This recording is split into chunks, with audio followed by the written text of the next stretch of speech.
This video is titled Marriage to be Enjoyed and Marriage to be Endured. Whether you are married or you are single, listen to this message. Unlike every other institute that starts from level 1 to final level, then followed by graduation, marriage is an institute that has no graduation until death breaks the bond. I have discovered that for you to excel in the institute of marriage, you must first of all identify with the maker of marriage and again study to understand the principles or the rules governing the marriage institute. For example, when you want to buy a mobile phone, you must get to know the maker of the phone you want to buy. If you're buying a Samsung phone or LG phone or Apple phone, you must identify the company's products that you want to buy. When you get the phone from the dealers or the makers, you must have to study how the phone functions. Failure to study how the phone is being operated makes the phone useless in your hand. But when this is achieved, you control the phone as if you are the manufacturer. In marriage, God is the initiator, and that means that marriage is God's plan. So, the number one step to a successful marriage is to identify God. Remember, it is written that people who do know their God shall be strong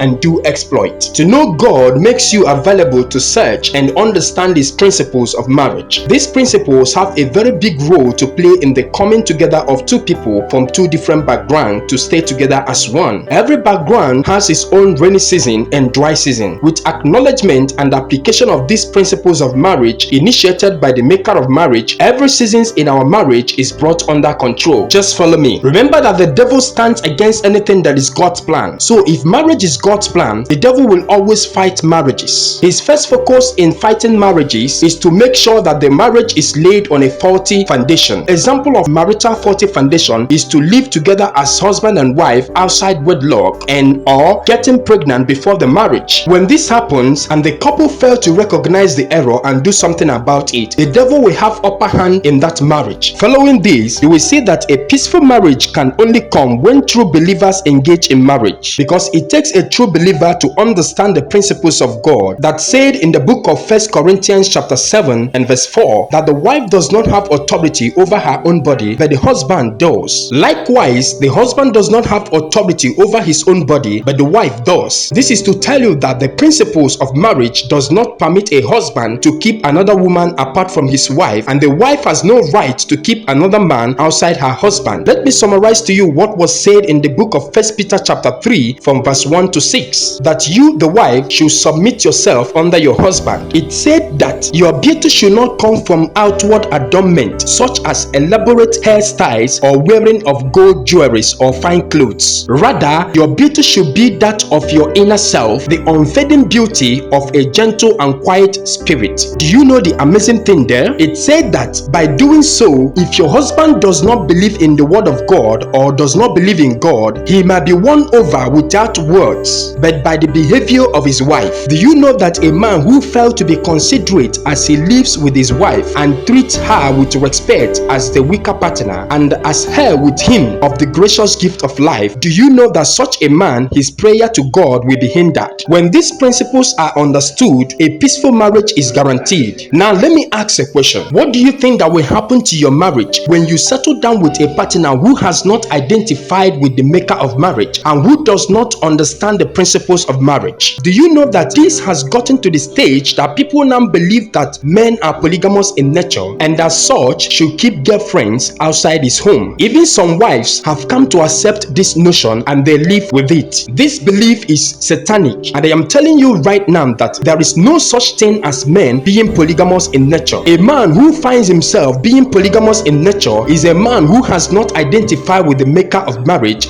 and who is totally ignorant of the principles of marriage. Be you a priest or a worker or a member of a church, you are the same as an unbeliever. I am not trying to be too spiritual with this matter, but these are the points that will guide you and even help your physical views for choosing a spouse. We need to understand that there is something called God's permissible will and God's perfect will. The permissible will of God is what God permits. The fact that God permits something does not mean it is his will. This is because he is gentle and does not force anyone. He gave everyone the power to choose. God's permissible will does not have his full blessings. The permissible will always has consequences, because God would have given you what you wanted because you were crying day and night over the issue and you could not be patient enough to wait for his timing. He permits what you ask for. The perfect will of God is God's divine plan for your life. it needs you to be very patient and trust God because He wants to give you His best, which has His full blessings and not the second best. Remember this, a peaceful marriage starts from knowing God in truth and in holiness, understanding His principles of marriage, and finally praying earnestly for His perfect will and not to pressure for His permissible will. There are more to discuss on this topic, but for now, join us to set others free from this bondage by sharing this video, and see you next Friday.